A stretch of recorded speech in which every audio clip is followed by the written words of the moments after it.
topic, bad habits ng isang beginner. So itong bad habits na i-discuss natin ay more on sa akin. So baka lang sakali na parehas tayo, or sa atin naman alam natin kung anong dapat pero hindi natin ginagawa. Okay, unahin ko na yung proper gear. Pero dito dapat bad habits pero kasi yung nakaraang video natin, nakita nyo binanggit ko doon na pag naulan huwag kayo magsuot ng Crocs. Kasi nga sabi ko nakasanayan na ng mga riders sa atin na pag ganun ayaw magsapatos kasi nga mabilis matuyo pag naka-Crocs, di ba? So nagiging habit siya. So dapat pa rin kung may gears na lang, or kung may bibili, mahal din naman yung Crocs eh. Makakabili ka na rin ng sapatos nun, or boots, or normal na sapatos kaysa yung Crocs kasi nga walang protection yun. Yung mga basic helmet, pero dapat naman talaga may helmet kasi require ng batas yun. Pero pag sa mga sa loob-looban, di ba maraming hindi naka-helmet or nilalagay yung helmet sa siko. Hindi ko alam, baka natatakot may injury yung siko pag na-aksidente. Pero yun nga, dapat required ng batas yun eh, yung helmet. So dapat sundin natin yun. Tsaka hindi lang para sa ano yun, para sitahin tayo. Kasi malaking tulong yun. Mahigit 50% na kalahati ang chance mo mabuhay pagka na-aksidente ka ng may helmet versus sa walang helmet. Siyempre pag tumama yung ulo mo, kasi kung hindi naman tumama ulo mo, baliwala, di ba? Hindi natin masabing aksidente. So bad habit yan kasi nakakasanayan. Tulad sa atin naman, hindi to, itong part na to hindi to ano sa atin, kasi lagi tayong naka gears, pantalon lang ang wala, hindi riding pants, lalo na pag pumapasok. Pero pag nagra-ride, naka-riding pants pa rin. Ayun, sunod. Ano sunod? Clutch control. Nung bago ako, nung beginner ako, yung nakapag-motor na ako sa kalsada. Pero pag ganda sa stoplight, yung gamit ko pa yung keyway nun, si Bonnie, yung 150 natin. Pag nag-take off ako sa stoplight, nabibitawan ko yung clutch bigla-bigla. Hindi ko siya nabibitawan ng aksidente. Yun talaga yung release ko. Kaya ang lakas nung umaangat yung unahan. Lalo na pag may angkas ako, tas kunyari hindi ako nakatingin sa stoplight, tas pagkatingin ko, go na pala. Yung hindi naman ako binibusinahan, pero nagmamadali ako umalis. Yun, kadalas ganun. Tas nakasakay pa si Missy sa likod, kaya ang bilis umangat nung unahan. Maangat talaga. Siguro mga 2 tangkal sa sahig. Kaya medyo mataas na yun, di ba? Pwede na akong maksidente nun. Buti na lang diretso lang. Talagang bago pa tayo nun. Ngayon, hindi na siya umaangat, pero kung minsan nagkakamali pa rin tayo. Yung namamatayan tayo, ganun. Hindi pa natin nawawala yung namamatayan eh. Sabagay, kahit sino naman siguro. Or kulang ka sa bitaw, ang lakas ng rev. Akala nila bumabomba ka. Yun, pero hindi pa rin siya perfect. Pero nakukuha na naman natin yung sa tingin kong tama, kasi dahan-dahan na release. Throttle, so yun yung next, yung throttle control. Same din yun. Halimbawa, kagaya nun, stoplight, diba? So yung throttle ko nun, medyo malakas din yun. Sabay siya sa nagkamali ako sa clutch, so angat talaga yung unahan. Pero yung throttle control, mapapansin mo yan madalas pagka yung medyo traffic, tapos nagko-control ka ng speed mo, sinusundan mo yung speed ng nasa unahan mo. Minsan napapansin mo kakadyot-kadyot ka, ganyan ka. So hindi smooth yung throttle control mo, kaya parang nahihirapan ka. Tapos minsan yung umaarangkada ka, diba, umataw ka, may pumasok sa lane mo, parang siya, nagugulat ka, parang papatay mo agad yung throttle. Dapat na pagpatay dahan-dahan pa din. Diba, parang sumusubsob pagka pinatay mo yung chinap mo yung throttle. Bago kalsada dito wala pang pintura. Ang practice nun, dahan-dahan lang, para lang din sa clutch, dahan-dahan ng bitaw, dahan-dahan ng piga, dahan-dahan ng off ng throttle. Sa dahan-dahan lang, yung control yung clutch tsaka throttle, magkaduktong yan. So dapat, pag kumambyo ka, ang goal, sa akin, yun na parod ko noon, tsaka na experience ko, yung ano, hindi nararamdaman ng angkas mo na kumakambyo ka, parang feeling niya scooter yung dala nyo, parang ganun. Kasi nakaangkas ako dati, parang TMX yung dala niya. TMX pa yun, sniper, basta ganun may cambio, ang galing. Ay ko, sobrang smooth mo magmaneho, kaso bumabangking sa diretso. Takot eh. Lagi sabi ko, ano yun hindi pa uso Grab nun. Habal yun sa may Makati, late na ako, sumakay ako dun. Sabi niya, wag kang kakapit dyan sa Grab bar. Tapos wag kang diretso ka lang, sabi niya. Kumapit ka lang sa bewang ko, sabi niya. Diretso bumabangking ang puto. Yung kasabihin, di ba, ganyan siya, pagkisingit siya, miga talaga eh, paglilipat siya ng lane. Paglipat niya ng lane, lipat tayo. Alam ganyan, nandito siya sa lane na to, lilipat siya sa kanan. Paglipat niya sa kanan, diretso kami sa singit sa diretso lane filter. Sabi ko, nakakatakot, tas ang bilis. Pero yun yung clutch tsaka throttle control nun, sobrang galing nun lalaki na yun, yun. Tinanong ko talaga siya, sabi ko, ano yung motor mo? Automatic ba yan? Bago nung pagbaba ko, hindi sir, de cambio to. Sobrang ganda niya mag clutch tsaka throttle, sobrang smooth, hindi ko maramdaman. Napaisip ako kung automatic kasi TMX kaya yata yun, or sniper, di ko maalala eh. Sobrang galing niya eh. So next, well, yung preno hindi naman, yung preno ganun din, pero hindi brake control lang pag-usapan natin. Ano na lang, yung hindi nagko-practice ng emergency braking. Kasi importante yun yung pakiramdam. Ngayon di na nagko-practice, so sana naman huwag tayo magulat. Yung pakiramdam na pumipreno ka, nabibigla ka. Sa atin kasi dati, kahit di tayo nagko-practice ng araw-araw, lalo na nung madalas tayo practice dati nung yung 150 pa yung motor natin kasi walang ABS yun. Pero itong naka-dominar na tayo, ang ginagawa natin bago umalis, kasi meron tayong dinadaan ng humps, doon tayo nagko-practice 3 humps. So alam mo yung feeling, alam mo yung grip nung manubela ng mo, levers mo, brake levers. Alam mo yung feeling na paabante ka. So parang natatansya mo yung braking power mo kahit 3 beses lang. Pero dati talaga nagko-practice ka noon everyday, kahit 5 minutes lang. Kaso hindi eh. Kaya nagiging habit, pagkaalis wala nang pakialam. Pero kailangan talaga yun, malaking bagay yun. Ang ganda ng nyo, RC390. Ganda. Sa atin kasi naging bad habit siya kasi dati nagko-practice tayo. Ngayon hindi na. Kagaya sabi ko, itong baling beginner bad habits, bali nakabase to sa atin. Next, ito importante, yung lane positioning. Ayan, kita nyo ngayon, sa gitna tayo kasi wala tayo sa unahan. Pero dapat hindi talaga sa gitna yan. Medyo nasa 1 ka or 3 lane position, kasi lane position 1, 2, 3 2 yung gitna. Hindi dapat nagpupunta sa 2 kahit kahit kailan. Pero kung may nawasan ka, pwede. Pero kung cruising ka, dapat 1 or 3 lang yung lane position. Madalasan yung gagawa yun, pag nakahinto, ngayon nakagitna tayo kasi wala naman kasing may space sa gitna kaya nasa gitna tayo. Pero kung kotse nasa unahan, dapat nakatapat ka sa gulong niya, kaliwa or kanan.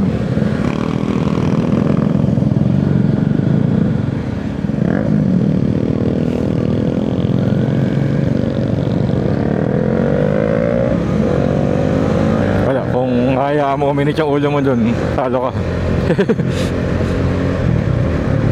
Kaya nga, lane positioning, gaya niyan, ganito yung tama. Nasa number 3 lane position tayo or 1, depende sa inyo kung saan kayo magsisimula magbilang. Basta wag lang sa gitna, kasi nakikita nyo sa toll gate, di ba yung makapansin nyo yung gitna parang palaging basa or madumi sa dami ng dumadaan doon or humihinto kasi mabagal, tumutulo yung langis or yung tubig ng aircon, di ba? So sa gitna mas maraming natumutulo dyan, pero pag nasa toll gate halatang halata, di ba? So yun din yung idea nun. Tsaka pag nasa tapat ka sa gulong ng sasakyan, ibig sabihin lumilinis yung sahig kasi nararaanan ng mga sasakyan. So kaya sinasabi ko, sa kanan ng gulong ng sasakyan nakatapat ka or sa kaliwa. Tsaka mas madali kang makakita yung nasa unahan mo. Nasa unahan mo. Vision din yun. Pero tayo minsan, lalo na pag chill ride, nasa gitna tayo ng lane, lalo na pag nasa expressway, cruising. Pero dapat hindi.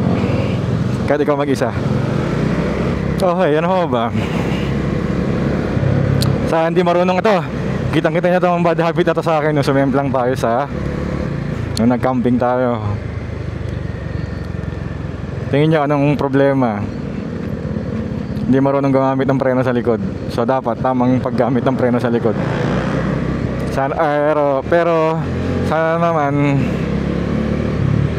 lahat kayo alam nyo na harap talaga ang pampreno, lalo na pag emergency. Kung biglaan, harap, hindi likod. Sana. Pero ito yung maling paggamit ng preno sa likod. Walang kailangan sa semplang natin, pero unahin natin to kasi pag emergency, ginamit may harap.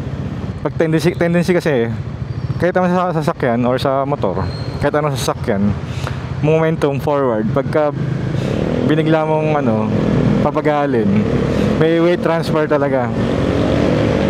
Lumilipat yung weight sa unahan. So ano nangyayari? Pag pumreno ka, lumilipat yung weight sa unahan, di ba? So mawawala ng traction yung preno, yung gulong sa likod. So pag yung likod ang ginagamit mo, mas mabilis mag-skid yun. Tsaka hindi na siya effective kasi nawawala na nga ng traction yung gulong mo eh. So halos wala ka ng preno kasi nga mag-skid na siya. Tapos pag unahan naman, mas maganda kasi lumilipat yung weight sa unahan, di ba? So habang lumilipat yung weight sa unahan, lalo nagkaka-traction yung gulong mo, pero wag bigla. So kaya sasabi ko, magka-practice dapat ng emergency braking. So yun yung bad habit. Sa atin naman, yun nangyari, sumemplang tayo kasi nga sira yung preno na sa likod. Hindi natin ginagamit yung preno sa likod. As in zero.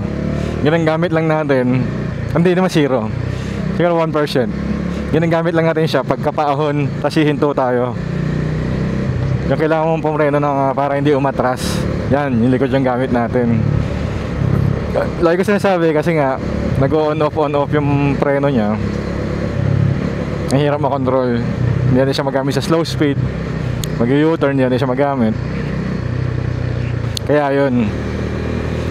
Pero yung case natin dun sa nung sumemplang tayo sa Zambales, since di nga natin ginagamit, ayun, hindi tayo familiar. Nasemplang tayo kasi malubak, hindi natin magamit yung preno sa likod. Eh pag pinipreno yung unahan, na-amplify yung lubak. So kagaya nangyari doon, di ba? Pumreno lang tayo kasi hindi ko magamit yung preno sa unahan pababa kasi nga pababa yun, halos lahat ng weight nasa unahan, tapos tumatama siya sa mga batong malalaki. Eh pag tumatama siya sa batong malaki tapos nakapreno ka, parang ang hirap, parang tumatalbog-talbog lalo yung manubela eh. So ang hirap kontrolin, which is dapat likod ang gamit natin, pababa. Ayun, wala tayong preno, asa tayo sa engine brake. Ayun, pagka dating sa baba, medyo mabilis na, nag-pick up na siya ng speed. Tapos aminto yung nasa unahan natin, so kailangan natin pumreno. Panic mode, harapang ginamit, which is tama naman, kaso nga late na, kasi kahit pumreno ka na, tatalbog-talbog na yung unahan eh. Wala nang traction yun. Kaya yung nangyari sa atin, tumba tayo. Pero kung nakapreno na tayo sa likod, sa taas pa lang, bago pa lang bumaba, nakapreno na tayo ng konti, hindi tayo pick up ng speed. Well, actually, pwede natin gamitin yung preno sa likod nun. Kahit mahirap gamitin kasi nakakadyot-kadyot. Kung sa case sa scenario na yon, pwede pa rin natin gamitin yung preno sa likod kahit kumakadyot-kadyot siya. kaysa mag-pick up ka ng speed, kaysa matumba ka, di ba? Eh hindi ka natin ginagamit. Ayun, ngayon medyo ginagamit na natin siya kahit konti-konti. So kaya ako nasabi na pwede ko naman palang gamitin kahit papaano. Mahirap lang kontrolin, pero pwedeng gamitin. So pwede na kung wala, kaysa matumba ka, di ba? Ayun, so hindi mali yung gamit natin sa pagpreno. Ayun, simple lang. Hindi pumreno sa likod, sa harap yung ginamit. Kaya langanin na, late na. Pwede naman yung harap. Hindi lang natin alam gamitin kasi wala tayong experience sa ganun. Yung mga malalaking batoy na sa unahan natin, nadaaran natin. Gaya, gitna na naman, di ba? Minsan nagagawa pa rin natin to, yung vision, pero hindi particularly sa vision. Yung ano, yung tag dito, pagsamahin natin vision tsaka tag dito, target fixation. Totoo yan. Ilang beses natin ginawa yan. Target fixation muna tayo. Hindi, vision. Sige, unahin yung vision kasi may paliko eh. Diba sabi, tumingin sa malayo tsaka look where you wanna go.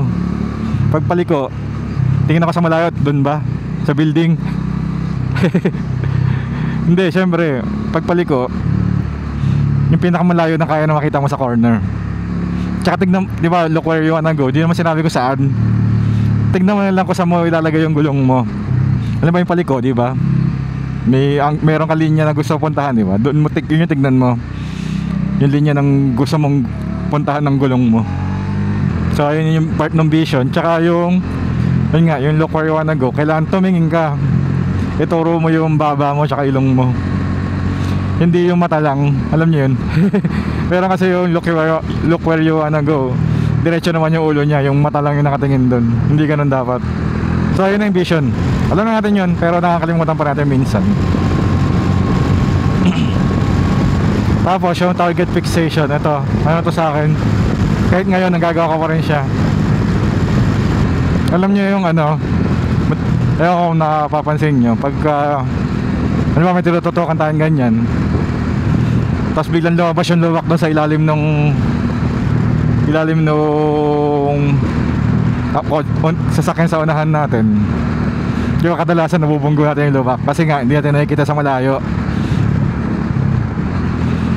Tapos paglabas, pagka nakita mo siya, malapit na.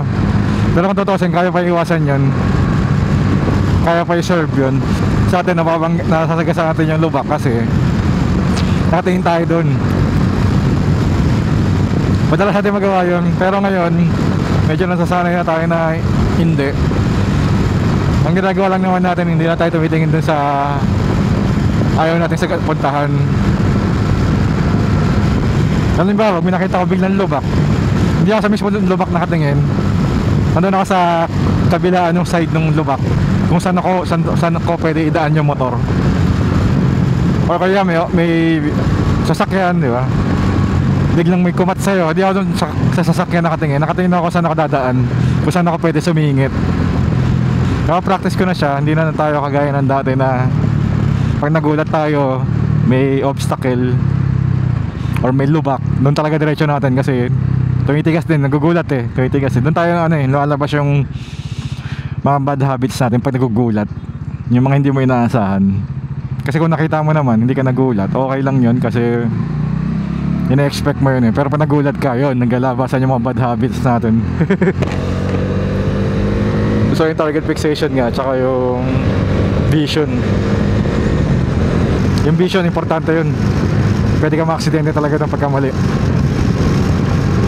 Or pwede ka rin sagipin ng skills na yun pagkatama talaga yung tingin mo.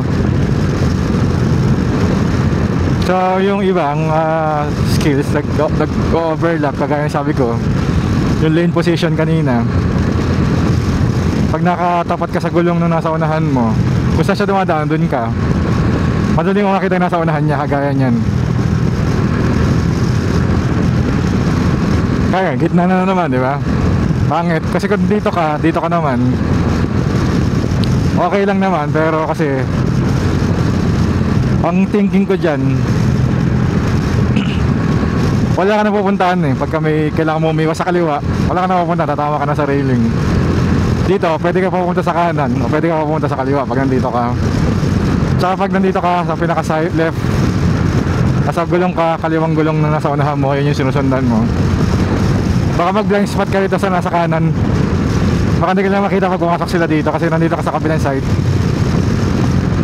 Pag nandito ka kasi, yung ilaw mo sa side mirror nila, kitang kita talaga yan. Compare ka dito ka sa kabila, di ba? Basta dali ka makikita. Kasi pag dito, halimbawa dito ka, may papasok ka sa blind spot ng truck, may part na hindi ka na niya makikita, pero nasa tabi ka pa niya. So pag nandito ka kasi dito, yun, basta yun, vision, importante. Bad habit din yun pagka kung saan tayo nakatingin. Alam niyo yan, yung nabangga tayo, hindi tayo nakatingin sa kalsada. Ayun, tingin ko yun lang. Madali naman siya maayos kasi alam na natin kung ano yung tama, kaso di natin magawa. Kasi nga, bad habit eh. Habit nga eh. So alam niyo yun, pansinin niyo sa inyo. Pag sa kayo, kung hindi natin nabanggit, mas meron kayo naisip na bad habit, pa-comment naman para share tayo ng mga bad habits natin. Okay, so dito natin tapusin. Thank you na matindi. Hanggang sa muli. Bye-bye.